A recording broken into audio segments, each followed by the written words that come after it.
Marcus Chun stared at the display screen on his ship's bridge. The red dot was moving slowly across the star map. For 3 months, he had been chasing that red dot through space. The dot was a ship. Inside that ship was Zirakith, the Veltar warrior who had killed his daughter. "Sir, her ship is damaged," said Lieutenant Torres from the navigation station. "She's heading for the moon near Kepler 7. I think she's going to crash." Marcus nodded but said nothing. He never said much during a hunt. The crew of the U.S. Retribution called him the Silent Death behind his back. He didn't mind the name. It was true enough. When Marcus Chun marked someone for death, they died. That was how things worked. The other species in the galaxy feared humans for good reason. Humans never forgot. Humans never forgave. When someone hurt a human's family, that human would chase them to the ends of space. It didn't matter how long it took. It didn't matter how far they ran. Humans were patient hunters. Marcus remembered the first time he met aliens. He was just a young soldier then. The Galactic Council had welcomed Earth into their community. They said humans were an interesting species. They said humans had potential. That was before they learned what humans did to their enemies. The first alien war taught the galaxy everything they needed to know about humans. The Kethver had attacked human colonies, thinking humans were weak because they were new to space. The Kethver learned they were wrong. Humans hunted down every single Kethver commander who had ordered attacks on human civilians. It took 5 years, but every one of them died. After that, the galaxy treated humans differently. They gave humans respect. They also gave humans fear.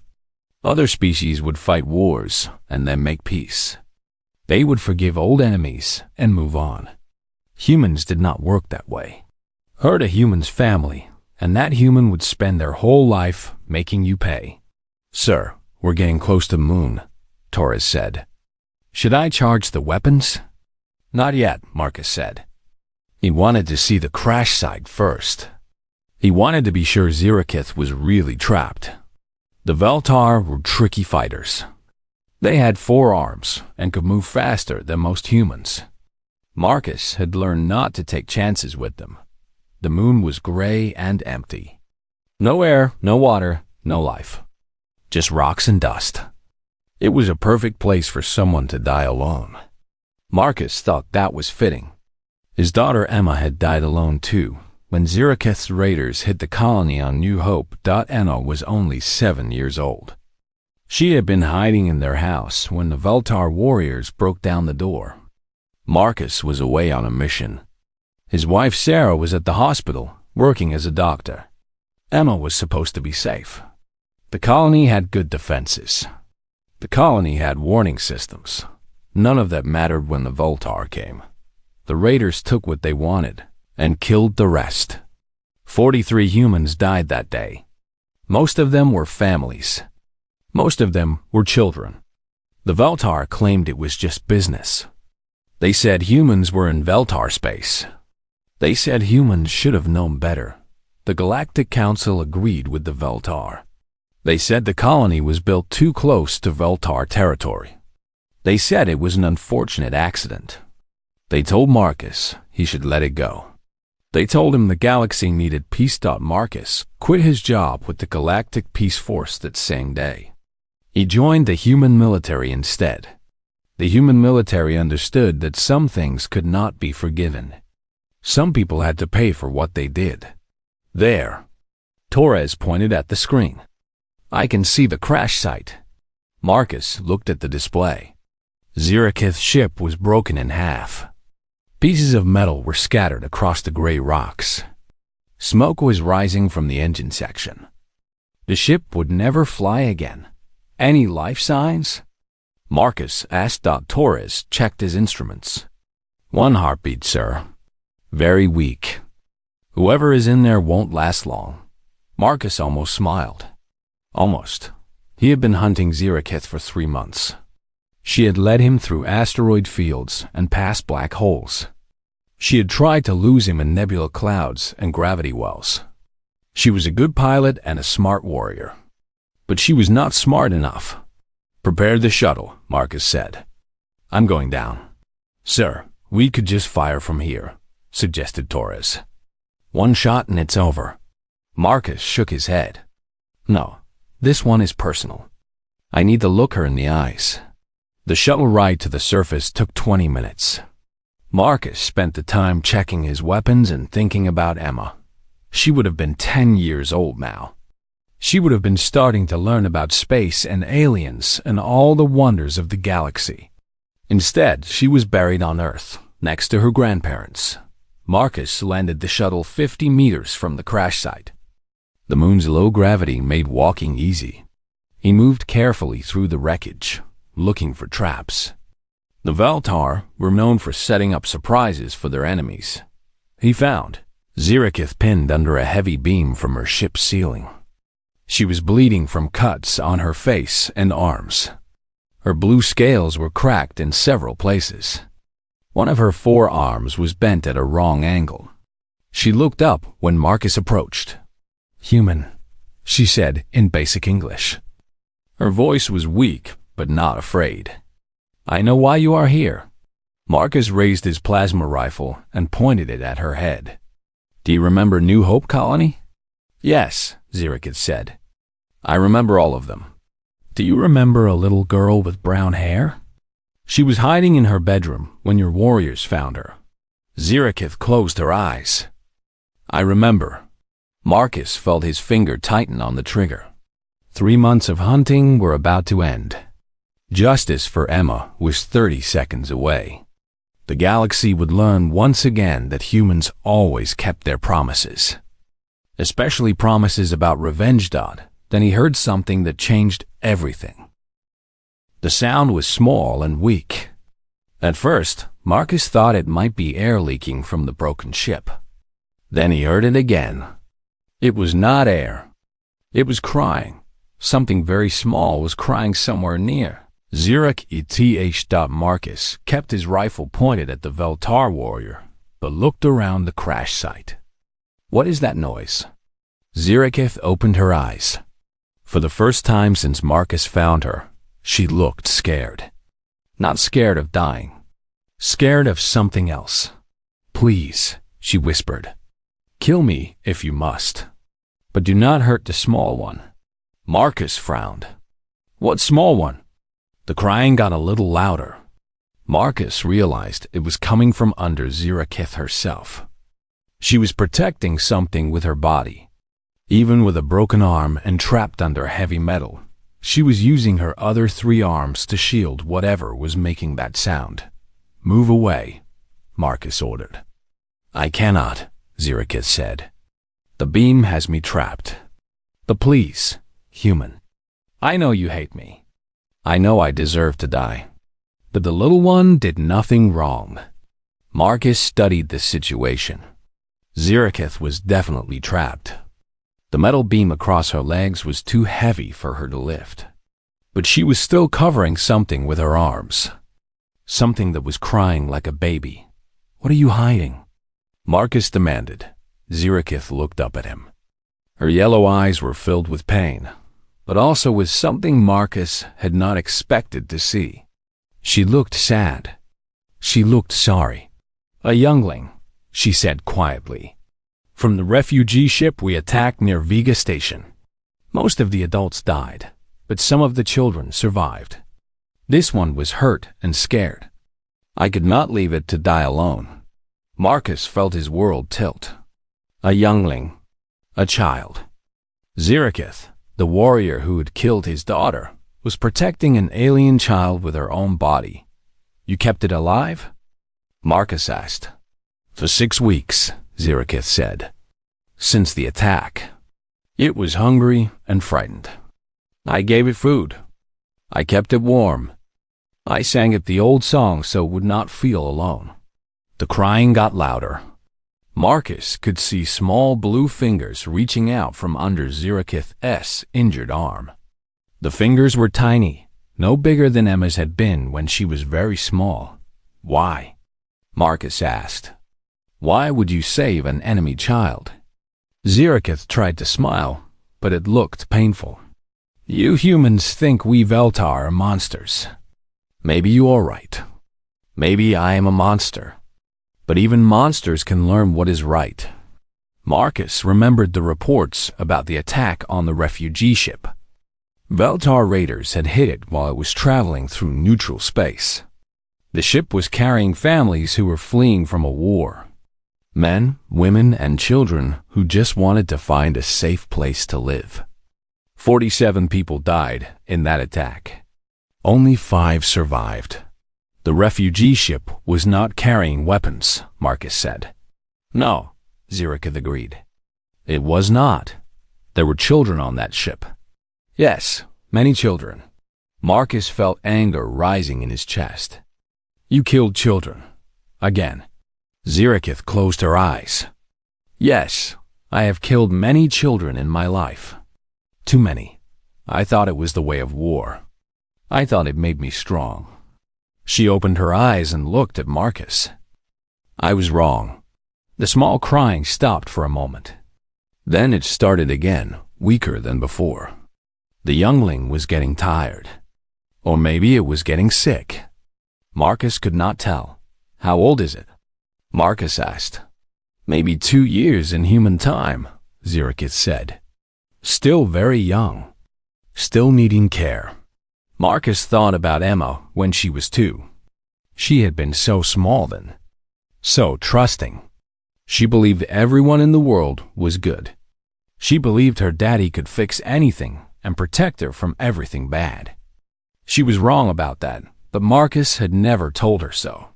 The youngling needs a doctor, Zirakith said. It has been hurt. Not badly, but it needs help. Real help, not just what I could give it. Why should I care about that? Marcus asked. Zirakith looked surprised. Because you are human. What does that mean? It means you protect children. All children. Even enemy children.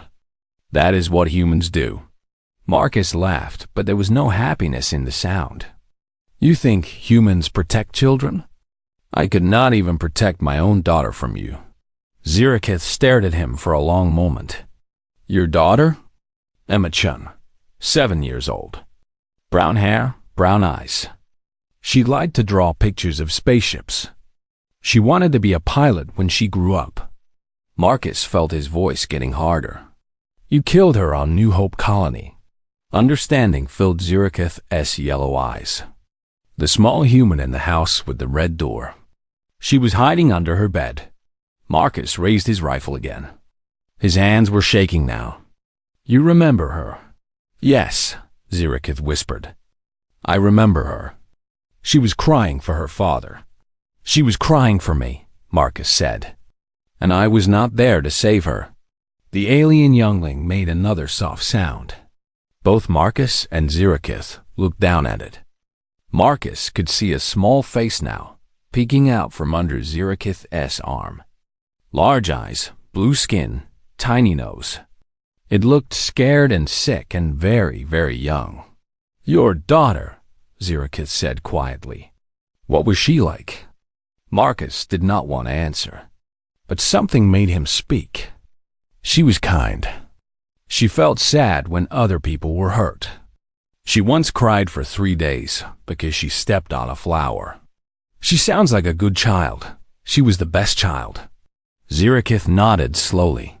Then she would want you to save this one. Marcus felt something break inside his chest. Emma would want him to save the youngling. Emma would never understand why he might choose revenge over helping someone small and scared. Emma always wanted to help everyone, but Emma was dead. And Zirakith had killed her. Close your eyes, Marcus said. Zirakith looked at him with sad yellow eyes. Will you take the youngling to safety? Close your eyes, Marcus repeated. Zirakith closed her eyes and began to speak words in her own language. Marcus recognized them as a death prayer. She was getting ready to die. She was certain he would kill her. Just like every other alien in the galaxy, she believed that humans always chose revenge. Marcus raised his rifle and pointed it at her head. His finger moved to the trigger.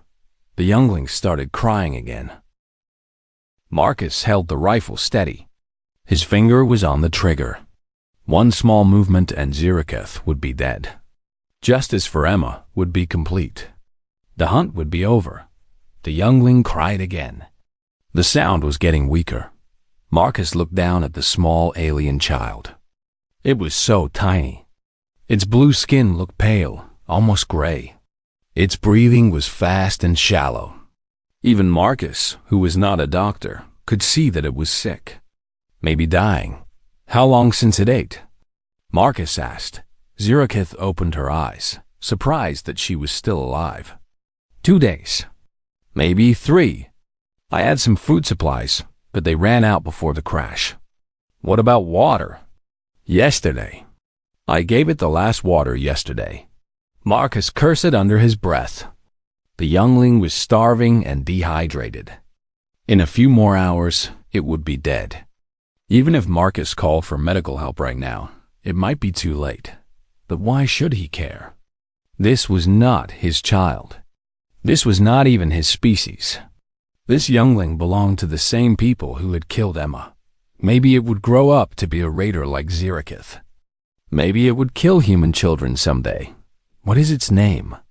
Marcus asked. I do not know, Ziriketh said. The records were destroyed in the attack. I call it Little Star because its eyes shine in the dark. Little Star. Marcus almost smiled despite himself. It sounded like something Emma would have named a pet. She was always giving names to things that did not have names. Flowers, clouds, the neighbor's cat that visited their yard. Boy or girl? Marcus asked. Boy, I think. Though it is hard to tell with younglings. Marcus lowered his rifle a few inches. He was not sure why. The logical thing to do was to finish his mission and leave. Let the youngling die with its protector. It was not his responsibility, but Emma's voice seemed to whisper in his mind. She had always been upset when animals got hurt. She had once made Marcus drive 20 miles to take an injured bird to a veterinarian. The bird died anyway, but Emma said they had to try. She said that was what good people did. You could have left it to die, Marcus said. Ziriketh nodded. Yes, it would have been easier. Why did you not? Because I looked into its eyes and saw my own youngling. Marcus felt surprised. You have children? Had, Ziriketh said quietly. A daughter. She would be about 15 now, in human years. What happened to her? Human soldiers killed her during the war with the Terran Republic. She was in a transport ship that was carrying supplies. Your people said all Veltar ships were military targets. Ziriketh's voice was very quiet. She was just bringing food to hungry families. Marcus felt something cold move through his stomach. The war with the Terran Republic. He remembered that conflict. It had been brutal on both sides. The human military had been ordered to destroy all enemy ships, regardless of what they were carrying. Marcus had been a young officer then. He had followed his orders without question. How old was she? Marcus asked. 8, in human years. The same age Emma would be now, if she had lived. I am sorry, Marcus said, and was surprised to find that he meant it. Ziriketh looked at him with wide eyes. You are sorry? For the death of an enemy child? She was not a soldier. She should not have died. Tears started to fall from Ziriketh's yellow eyes. No one has ever said that to me before. Even my own people said she died with honor, fighting the human enemy. But she was not fighting. She was just bringing food. Marcus understood now why Ziriketh had started raiding human colonies. She was doing the same thing he was doing. She was hunting the people who had killed her child. The only difference was that she had been less careful about who got hurt. That is why you attacked New Hope, Marcus said. Yes, I was angry. I was filled with hate. I wanted all humans to suffer like I was suffering. Ziriketh looked ashamed. But killing your daughter did not bring mine back. It just made more pain. The youngling made a soft whimpering sound. Its breathing was getting worse. Marcus made a decision that went against everything he had been taught about warfare, everything he had been taught about justice, everything he had been taught about being human. He put down his rifle. Zirakith stared at him. "What are you doing?" Marcus did not answer. Instead, he pressed the communication button on his suit. "Retribution, this is Chen. I need immediate medical evacuation at my location." The voice of Lieutenant Torres came through the speaker. "Sir, did you find the target?" "Yes, I found her." "Send down Dr. Martinez and a full medical team. We have 2 patients. 1 adult Veltar with crush injuries. 1 Veltar youngling with dehydration and possible malnutrition." There was a long pause. "Sir, did you say we are rescuing the target?" "That is correct. Emergency medical evacuation for 2 Veltar individuals." Another pause. "Sir, I am required to confirm this order. You are requesting medical aid for the war criminal Zirakith?" Marcus looked down at the youngling. Little Star was barely breathing now. In a few more minutes, it would be too late to save him. "Confirmed," Marcus said. "Medical aid for both patients. Priority 1. "Yes, sir." Medical team launching now. Marcus turned off his communicator and looked at Zirakith. She was staring at him like he had grown a second head. "I do not understand," she said. "You hunted me across 3 star systems. You found me. You could kill me right now and complete your revenge. Why are you saving my life?" Marcus thought about that question. He thought about Emma and her love for all living things. He thought about Zirakith's daughter, killed in a war that had ended years ago. He thought about the youngling who would die if no one helped him. "Because," Marcus said slowly, "someone has to break the cycle." "What cycle?" "You killed my daughter because humans killed your daughter. If I kill you, some Veltar will kill more humans to get revenge for you. Then humans will kill more Veltar to get revenge for that. Where does it end?" Zirakith was quiet for a long moment. "It ends when one side is extinct." "Maybe," Marcus said. "Or maybe it ends when someone chooses to do something different." The youngling made another weak sound. Marcus carefully moved closer and looked at him. Little Star's eyes were half closed, but when he saw Marcus, he reached out with one tiny hand. Without thinking, Marcus let the youngling grab his finger. The small alien hand was warm and soft, just like Emma's had been. "You are saving him," Zirakith whispered.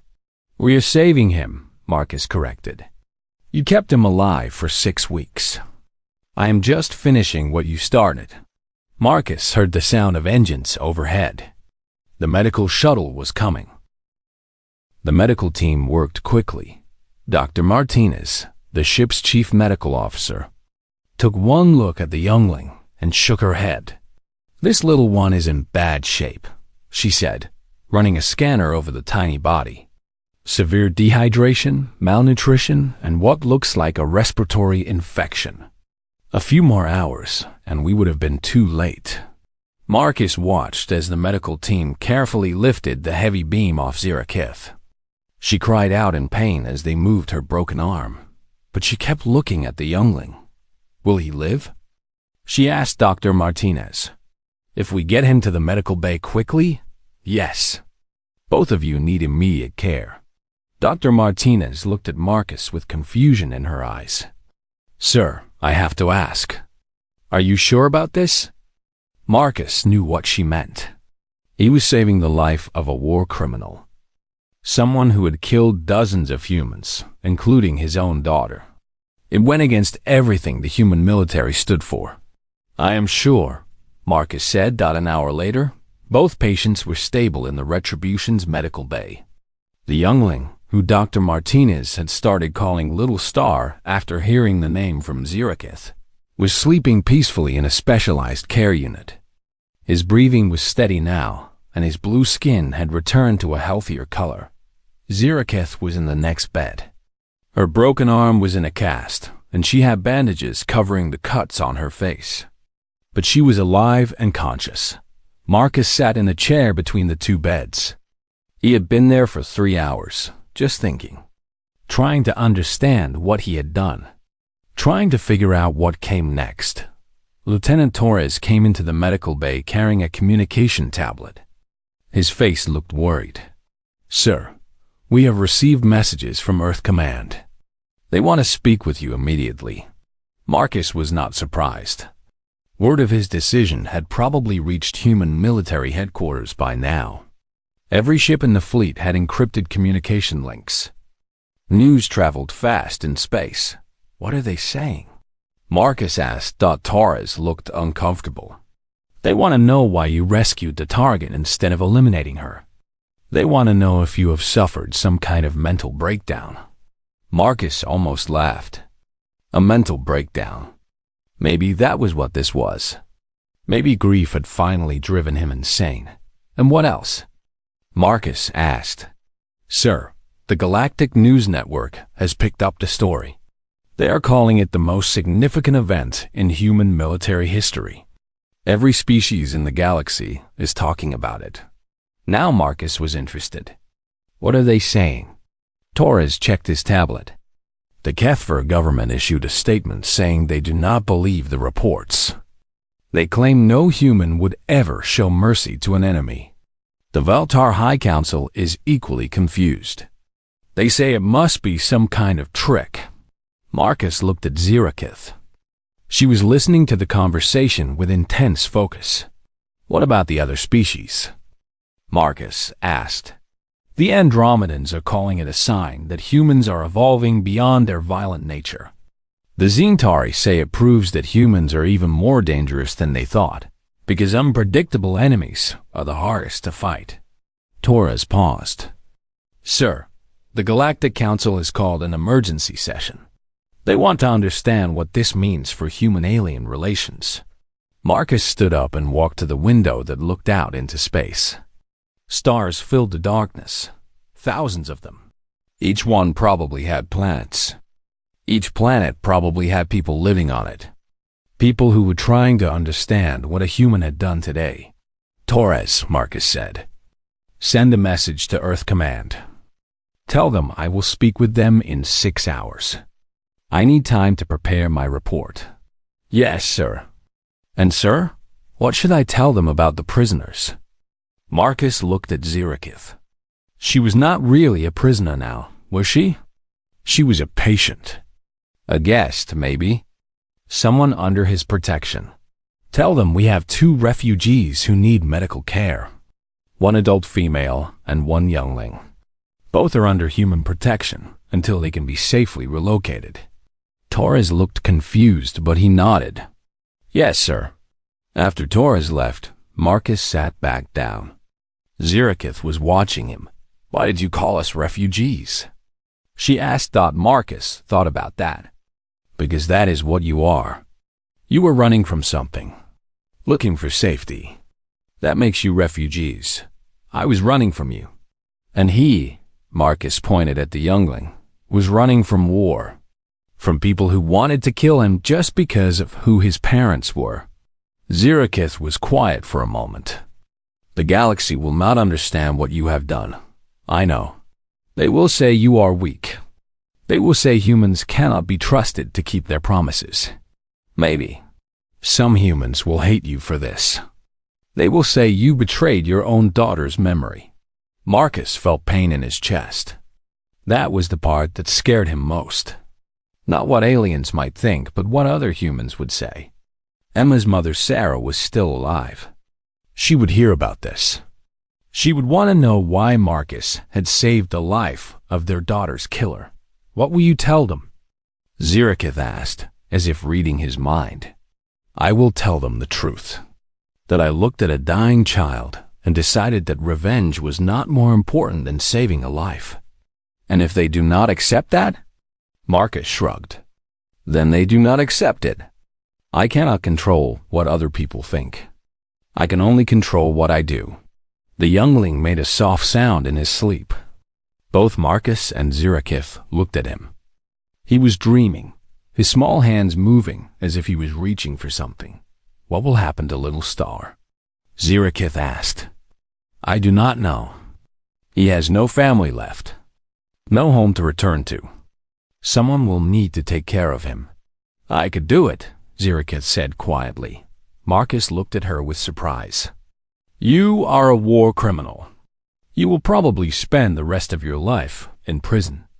Then maybe he could visit me sometimes. Children need to know that someone cares about them. Marcus thought about Emma again. She had always wanted to help other children. If she could see him now, what would she say? Would she be angry that he had saved her killer? Or would she be happy that he had saved the life of someone small and helpless? He thought he knew the answer. Emma would be happy about little Star. She might not understand about Zirakith, but she would definitely be happy about the youngling. Zirakith, Marcus said. Doppel quotes. Yes? When little Star gets older, what will you tell him about what happened today? Zirakith smiled for the first time since Marcus had found her. I will tell him that a human taught me something important. I will tell him that mercy is not weakness. It is the greatest strength of all. Marcus's communication device beeped. Another message from Earth Command. Probably more demands for explanations. More questions about his mental state. More anger about his decision. Marcus turned off the device without reading the message. For the first time in 3 months, he felt something that was not anger or pain or the need for revenge. He felt peace. 6 months later, Marcus stood in the Galactic Justice Center on New Geneva Station. The largest courtroom in known space was filled with representatives from every major species. Today was the day of Zirakith's trial for war crimes. Marcus wore his best uniform, the one with all his medals. He had testified in many trials before, always for the prosecution, always to make sure criminals received justice. Today was different. Today he was testifying for the defense. Commander Chun, said the prosecution attorney, a tall Kethfer with silver skin. You have stated that the defendant protected a youngling during her escape. Is this correct? Yes, Marcus said. For 6 weeks, she kept little Star alive, despite having no food, little water, and serious injuries of her own. And yet this same defendant ordered the attack on New Hope Colony that killed your daughter. Marcus felt the familiar pain in his chest. Yes, she also ordered the attack on the refugee ship where this youngling's family was killed?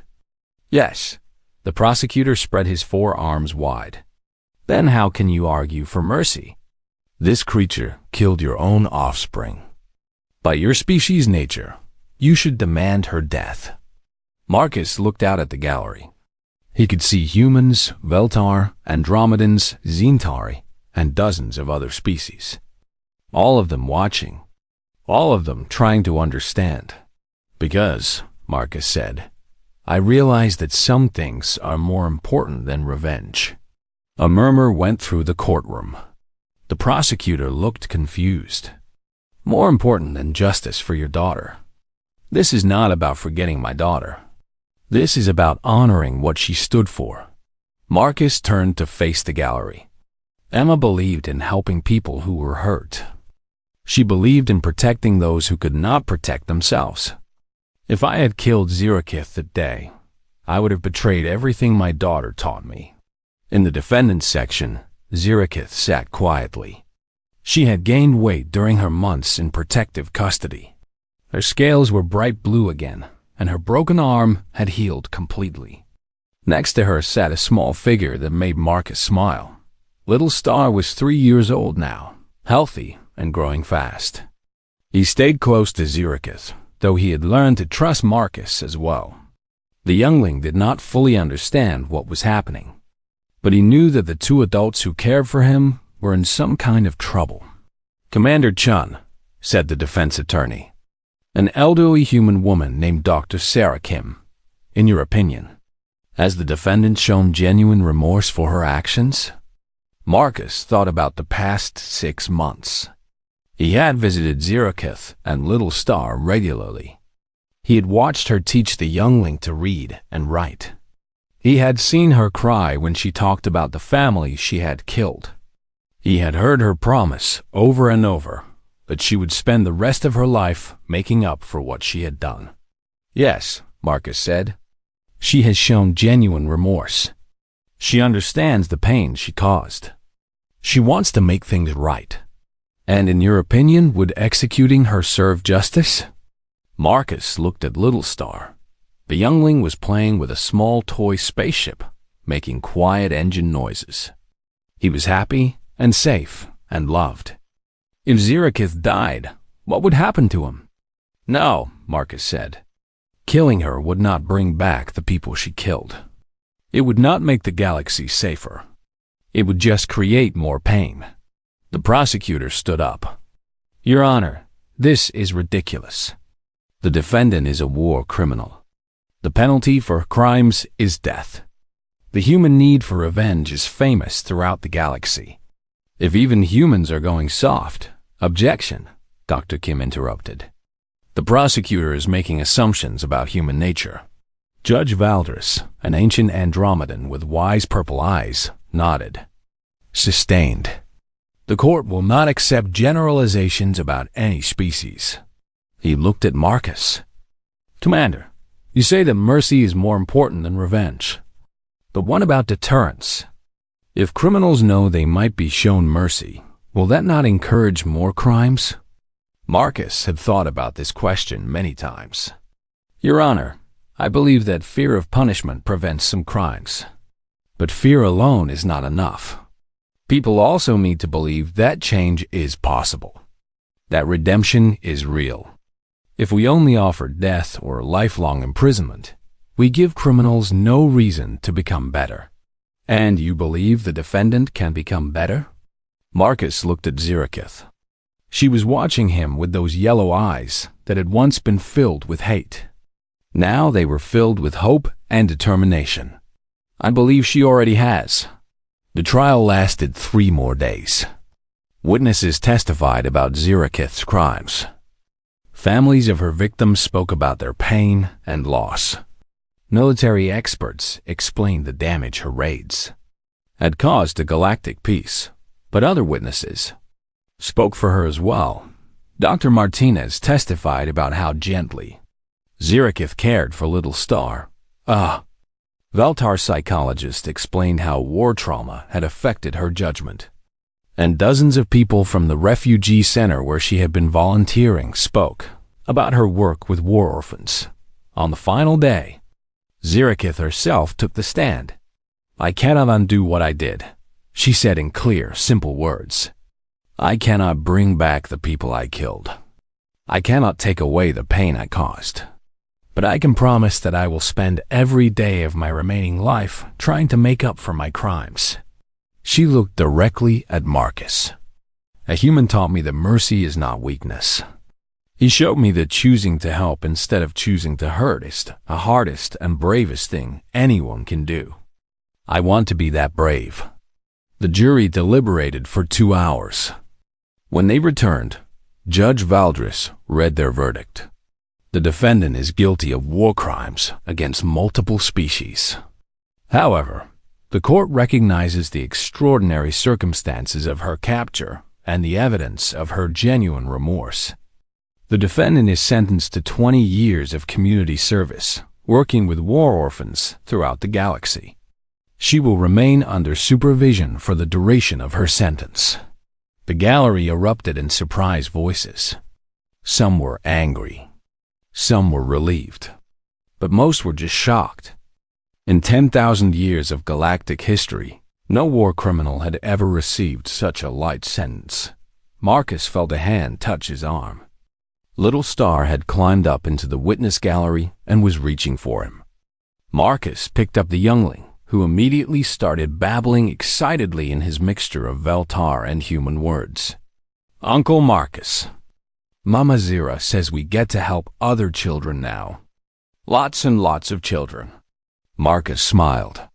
Little Star called Zirakith Mama Zira and called Marcus Uncle Marcus. The youngling did not understand that they were supposed to be enemies. To him, they were just the two adults who loved him and kept him safe. "That is right," Marcus said. "You get to help lots of children."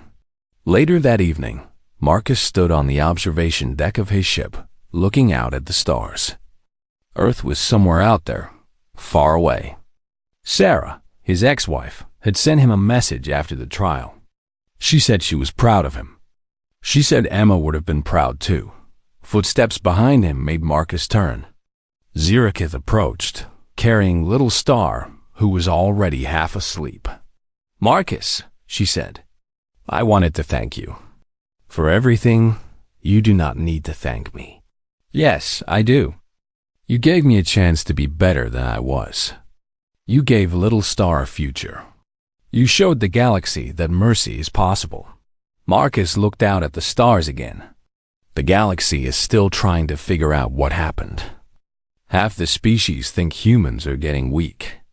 The other half think we are becoming more dangerous because we are unpredictable. What do you think? Marcus considered the question. "I think we are becoming what we always had the potential to be. Not just warriors or hunters or killers. The people who can choose hope over hate."